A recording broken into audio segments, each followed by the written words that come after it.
มันเสียใจเนาะเสียใจยังนักบ่โอ้เฉพาะว่าพลังคนเขาผูกคอตายหลายคนนะนำย้อนผู้สาวเนาะผูกคอล่มคมคอตายหาทางออกบ่เห็นบ่มีทางออกอันนี้ใครอยู่มันยังหากับพื้นจนประจักษ์ทำงานก็โอ้ยคนนั้นเฮ็ดเฮือนเบิดเป็นล้านเนาะทั้งเงินเมียทั้งเงินผู้สาวเฮ็ดแน่แล้วผู้สาวบ่เอาบ่เป็นแน่นอนเนาะมันก็จะตายแล้วคนเนาะจะแม่นตู้ไพ่กับเป็นแม่นเนาะจังว่าเช้าเอากันก่อนจังเฮ็ดเด้อบาดนี้เฮือนเอายังเอากันก่อนเอาเมียนี่บ่เอากันจนมันได้ลูกได้เต้าผลเฮ็ดเนาะคือเก่าแล้วจะเว้ากันนี่ก็เอาก็ให้ลูกคือเก่าอ้าวฟ้าได้ฉัน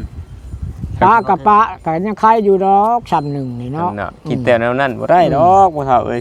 ผู้เขาดีเขาก็ดีอันนี้บ่ไปสร้างเฮือนก่อนแล้วเขาบ่เอาเสียเฮ็ดได้ซะลูกก็บ่มีลูกก็ยังบ่ได้ขายปันกัน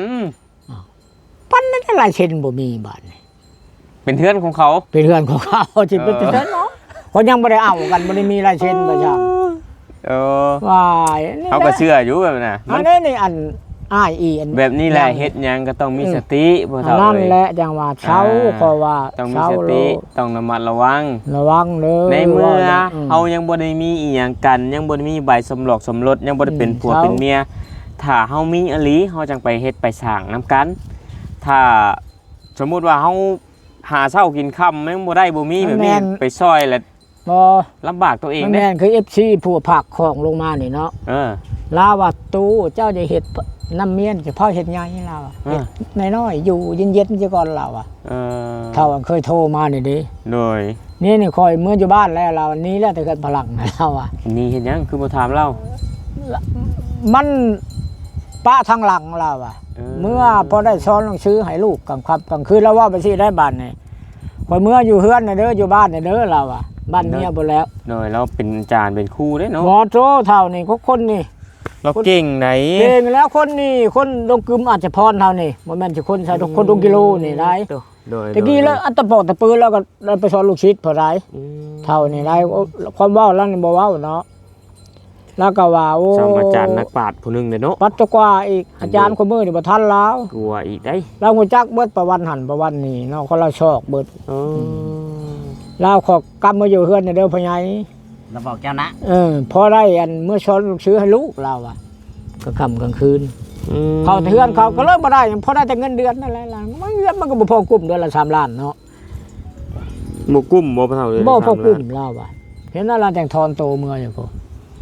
เมื่ออยู่อันเพื่อนเองแหละเด้อเราวางหันไปหาอันสาวจันทีอ้าวบ้านนาชายน้อยเห็นดิตู้กระพายนั่นแหละติดต่อว่าก็ไปเท่าไรเถื่อจนนานก็ได้พูดไปฮอดผู้สาวอยู่หน้าศอกหน้าชายเนาะไปแล้วก็โทรใส่เบาโอก็บ่ฮับโทรอยู่กับชุมมันน่ะไปได้2-3 เถื่อกับเจ้าแก่ไปก็ไปให้แก่ไปนะบ่น้อมมาแหละก็บ่จืด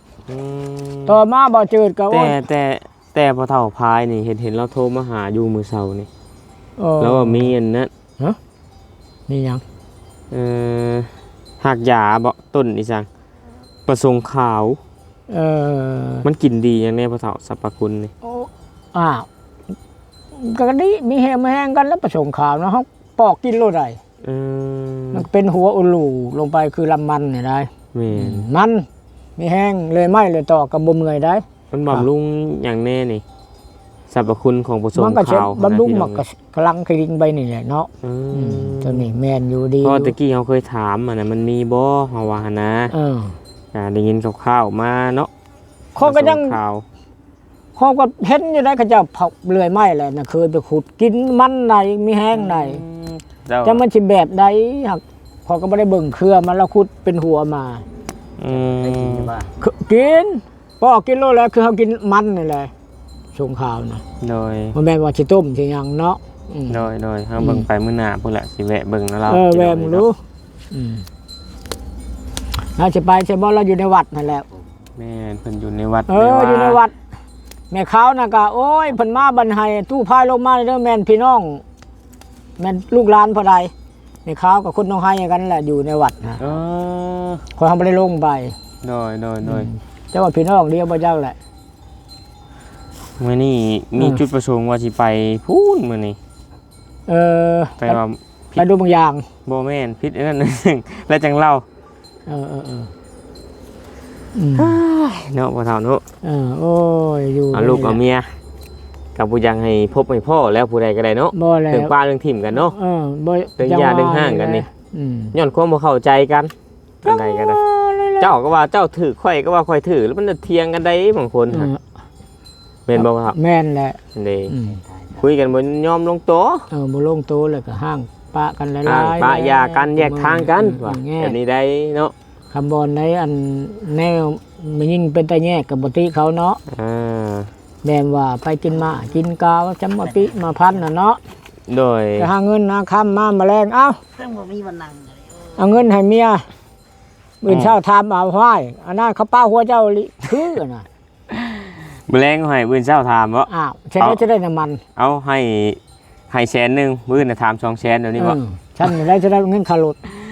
ตัวนั้นเขาว่าโอ้ยตัวนั้นบ่ติเขาเนาะบ่จักมาผิด บ่เท่าสิลงใต้นี่สิลงไปกับไผอีกบัดนี้ ยังถ่าจันวานบ้านหัวยางนี่แหละ 2คนบ่ หลายอยู่ดอก ลงไปแล้วเจ้เพิ่นสิมารับอีกบ่ คำถึกมือเพิ่นมาต่อบัตรก็เพิ่นมาเอารถดอก เออ เพิ่นมื้อนะบ่เฮิงดอกของเดือนเดียวหนึงกูมื้อนี่เดือนเขาให้ไปต่อรถได้หนังสือรถเพิ่นน่ะ เพิ่นเป็นคนไทย เป็นคนลาวหากับผัวไทย เอาผัวไทย รถพลดไทยเอามาใช้เนาะ ต้องได้ต่อชูเดือน บัตรโต เที่ยวต่อชูเดือนนะพี่น้องเนาะ ทุกเดือน อ่า เพิ่นจะคำต่อบัตรเนี่ยก็เป็นเดือนบ่ได้รถได้15มื้อนี่แน่อาชีพว่าหนังสือเพิ่นก็ไปต่อจะต่อเขตเนาะ อืม ตัวมือต่อบัตรบ่ได้แล้วก็มือต่ออยู่อันบ้านผัวผู้สกุลพอเพิ่นมาคนเพิ่นมาแหวเอาดอกบางเทื่อเพิ่นก็ไปความตะแคกบางเทื่อก็ความสวรรค์เท่านี้เพิ่นว่าชวนร้ายเพิ่นจะไปความตะแคกเพิ่นมันหมอเด้ มันด่วนไปโลดมันชื่อได้ไปผู้ โดย มันออกใส่อันสกลนครไปใครนั้นมันหมอเพิ่นว่าชวนลายปอนเฒ่าพายพี่น้องมื้อนี้มานั่งเล่นนั่งหัวน้ำลาวได้พบได้พ้อกันแต่ดน ฮ่าโตก็มาแต่โดนแล้วมาสิไปนั่นแหละย่านเพิ่นยังเลี้ยงงัวให้ลูกหลานนั่นแหละ สิลงไปใต้อีกได้พี่น้องเอ้ย ลง ความขยันบ่ได้อยู่ได้เศร้า บ่ไปเพราะบ่พอได้ใช้เนาะ บ่ไปบัดบ่มีเงิน บ่มี เนาะบ่พอมีไส พอได้ใช้ได้งานชื่อหันชื่อนี้นั่นแล้วบ่ไป เพื่อนก็เฮ็ดไว้ห้างบ่ทันได้นั่นซ้ำเนาะพ่อเฒ่าเนาะ ยังบ่ได้เฮ็ดพาชาว โอ้ ตะกี้ว่าให้ร้านเฮ็ดเปลือ เถียงไผชาตูบไผชานี่ คนลูกเคยนี่ โอ้ ง่ายก็มาแต่น้องสะเป็นย่านลานลุง น้อง น้องคืนมันเหมือนปานนั้นเด็กน้อยเนาะ อันนั้นก็คือกันนั่นลูกหลานนั่นผู้นั้นก็ไปเอาพ่ออยู่ใต้แล้วก็ป้ากันมาแล้วก็เอาลูกมา ไผผู้ใด น้องชาวชิงคนนี้อีชัยน้องอีชิงผู้ที่ตุ้ยฮะ บ่ฮู้ดอกเฮาก็บ่เคยเห็นจักเทื่อ เอ้ยมาจากชูเห็นอีนะน้องเพิ่นผู้ชิงนั่นน่ะ อีชิงเนี่ยว่ามันติดกับอีมีเนาะนางมีก็เอาผัวได้เนี่ยน่ะ เพิ่นไปเอาผัวแล้ว ไปอีแล้ว อยู่ไสบัดนี่ บ้านนี่ผมไปผู้เดียวผัวผมบ่ไปนำบ่เฮิงอีแล้วนี่สิป้ากันนี่แหละไปไทยอีแล้วไปชุดนั้นไปนำกันบ้านนี่ไปผู้เดียว ให้ผัวอยู่มันก็มานอนเฮือนมันเองบ่แล้วผัวก็ได้เนาะเฮ้ยเราอ่ะเขาว่านอนอยู่ในเฮือนใหญ่พัดไม่เท่าบ่ให้เขานอนว่ะให้นอนอยู่เฮือนน้อยเฮ้ยมุ่งก็อยู่ในพุ่นเราว่ะสิมานอนเฮือนเองบ่แล้วลูกหลานตัวเองนั่นแหละอันทางผู้ชายก็ได้ถ้ามายิงก็คือกันนั่นแหละ แต่ลูกหลานเบิดจำจะเห็ดในใดเลยเฮาอ่ะพ่อเฒ่ามันห่อนมือมันละเนาะเป็นไปหัวมือเนี่ยไปชักไปชังแล้วได้อย่างนั้นล่ะบ่ไหวคอได้ขดองหยังครับไหวแล้วไหวแล้ว อ๋อ ไหวแล้วไหวก็คือว่าวันแล้วเนาะจะนอนบ่เจ้านั่นนี่จะกินมากินกาวว่าไปแล้วบาดนี่คุณบาดจะปะกันเนาะมีแนวเว้าเนาะพ่อเฒ่า มันมีแนวเว้าปัญหาไปกินอีหลีบ้านนี่ก็สิว่าจะบ่เห็นบ่ค่อยกินเรื่องเก่าๆแนวใดมันนั่นก็เก็บมาเว้าอยู่หั่นแหละเนาะอยู่หั่นแหละก็ได้ผิดกันอะไรผิดได้แป้วบ่มันสิชนะหั่นนะว่าอยากชนะเนาะ ให้ยาเนี่ยมันยาบ่ได้เด้คนน้อยนัก ยาบ่ได้บ่ ชีนัก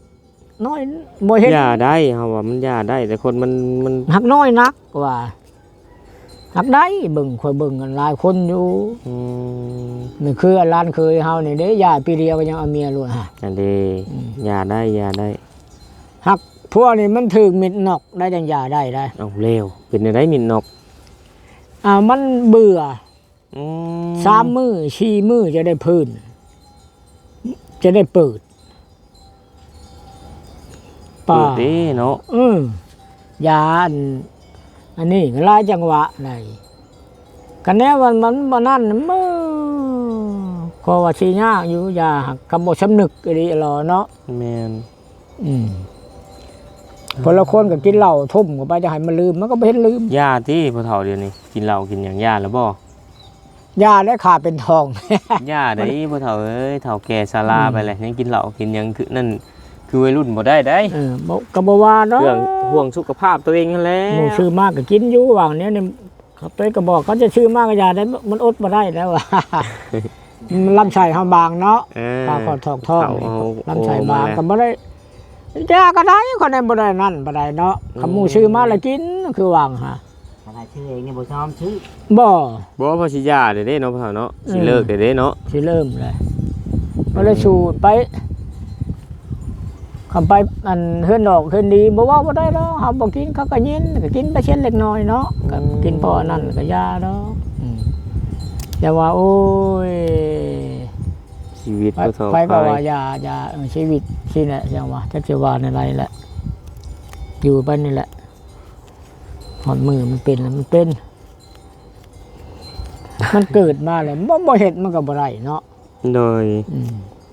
ชีวิตคนมันมีหยังมีแต่ตายกับเกิดแนวเดียว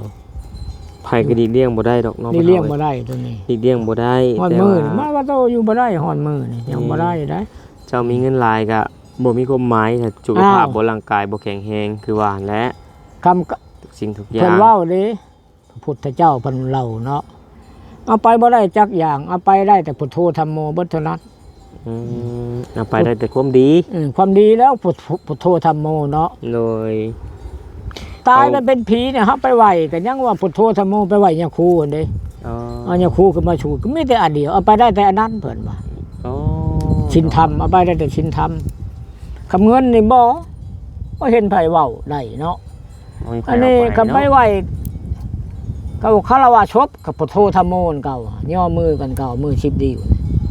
ตัวนี้เนี่ยความดีอย่างว่าเอาไปได้แต่เท่านั้น ทางใดเขาต้องมันสร้างความดีเนาะเปล่าเนาะ สร้างความดีแล้วอย่างว่าคู่มือนี่มันเอามันแบบคือแท้แล้วคนกะพลังคนก็แต่ว่าความฮอดความเฮงนี่มันนักหน่วงไปแล้วคู่มือนี่ตะกี้เขาว่าจะอยู่เย็นเป็นชุกบ่เขาแห้งนักหนาไปได้ความห่อนความรุนมันฮอดแป้นมันแหละเนาะ เมียนบอกว่า แม่นเพิ่นว่า มีอาจารย์ใหญ่มาแวะคอยอยู่เรื่อยได้ ถึงเมื่อไร ว่าง10 กว่ามื้อเราก็มา อ๋อ เราคนปากเซบ่มาบวชเป็นพระอยู่อันสวรรค์เราจะว่าซิกอาเมียเราเว้าเนี่ยเก่งเราว่า ซิกแล้วบ่ ซิกแหละเจ้าอาเมียเราว่าบ่มีได้พ่อใหญ่บ่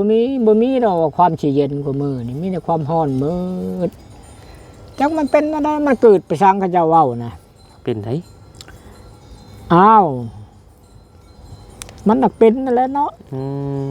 เพราะมันเปลี่ยนไปเรื่อยๆได้อากาศเฮาเนี่ย โดย ตะกี้ลาวว่าคุมือนี่ผีมาอยู่น้ำคนน่ะได้ลาวว่า มาแล้วขอจะมาแปลบังแม่นความลาวอะไร ผียังมาอยู่ตรงคนบ้านนี่ อ้าวคนก็อยู่น้ำผีผีก็อยู่น้ำคน แม่นบ่ แม่นอ้าว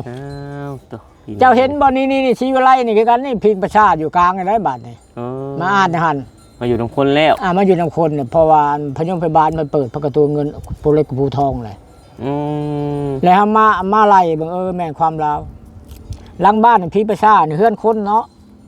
นี่กันแล้วมันอยู่กลางก็ได้ผีประชาเนี่ยอยู่กลางบ้านนั่นแหละ โดย หันโตมาเบิ่งแล้วมาไล่เบิ่งจังซี่เนาะเฮาว่าแม่นแล้ววัดจะห่างคุณ คุณนางจะย่องในเงินทองเป็นพระเจ้า เอาเร็ว คนเฒ่าเป็นกำพร้าคู่มือนี่อ้าววัดมันจะห้างเนาะคุณนางในย่องเอานะจังได้คู่มือนี่ ต้องมันย่องบ่ ต้องมันย่องจังได้กับเจ้า งิน ลูก ทอง เต้า ป็น เขา พ ก็ ระ ย่อง บ่ เงินทองเป็นพระเจ้าคนเฒ่าจะเป็นกำพร้าเพิ่นว่า บ่มีผู้ชนผู้เบิ่ง บ่มีประชนผู้เบิ่งโอ้ ถ้าบ่มีมูลมังม มัน ร บ่ ดก มีมูลมั่งแล้ว อืม แต่พอเองเขายังปะคู่มือนี่เนาะ เฮ้ยเนาะ โอ้ยากได้คู่มือนี่แต่พ่อพอจะว่าอันลูกเลี้ยงพ่อบ่ตายมันแม่นแล้วคู่มือนี่เนาะ อืม จากว่ามีนิทานน้อยๆหนึ่งเว้าสุพังเนาะเท่านะคายมูลคายมั่งเบิดคือพ่อข้าเองเลยเนาะบ่มีมูลมีมั่งลูกพอได้ก็บ่ได้ชนได้วนแล้วปะเฮ็ดในใดดีเราอะจังสิมีผู้เบิ่งเราบักกูตายนี่นะ โดย เราก็ว่าได้หินซ้ำกับปั้นนี่แหล้วเนาะอันนี้ได้เว้าผู้พังก็พังเอาเด้อนี่อันเรื่องอันลูกเต้าบ่เบิ่งพอนะมาแล้วก็ย่อมขี้มินเฮาแล้วแหละเนาะเรื่องเฮ้อแล้ว อืม บ้านนี่นอนอยู่ผู้เดียวคืออันตู้นี่คู่มือเลยแหล้วเนาะนอนอยู่มื้อนั้นพอลูกหลานมันมาลินแหละ โดย หลานลูกชายนะหลานไปป้าไว้แล้วบอกเขาลินนะเขาบอกมายังอันนี้เขาก็ว่ากันเอ้าของกูตกคืออะไรล่ะวะเอามาเลยก็หลานก็มาเว้าใช่แม่ใช่พ่อพังแล้วเนาะ อืม จ๊อกพอเท่าจะก้อนหยังเลยสัมทบเข่าเนี่ยว่าเหลืองเฮ้อวายบานแล้วก็โซ่ลงตายแล้วเนาะตายอันน้องกำอ้ายมาเว้าแล้วอันขางัวขาควายทุ่มเทลงไปแล้วเนาะ โดย อาศัยว่าจะได้คำก้อนนะ อืม แล้วก็ไปพังในขี้เท่าแล้วแล้วไว้ อืม กล้องอันคนตะกี้มีเห็ดนั่นเด้เนาะขอบขี้ไผ่เด้ อืม น้อยขาบ่อันแล้วงัวควายก็ได้ ของบุญก็ชำที่เห็ดแล้ว มาบานนี่กันเอาลงห่มลงเย็นแล้วไปพากันไปขายแล้ว ไปแล้วไปเข้าใช่แล้วคือห่านชิโนเนี่ยเนาะห่านเดบิดโอ้ยเราอะมันมีเงินซื้อนะ แต่มันจากแล้วมากินเนาะ แต่ห่านนี่เท่าแก่บอกของเก่ายามเบิ่งโอ้ยบ่มีเงิน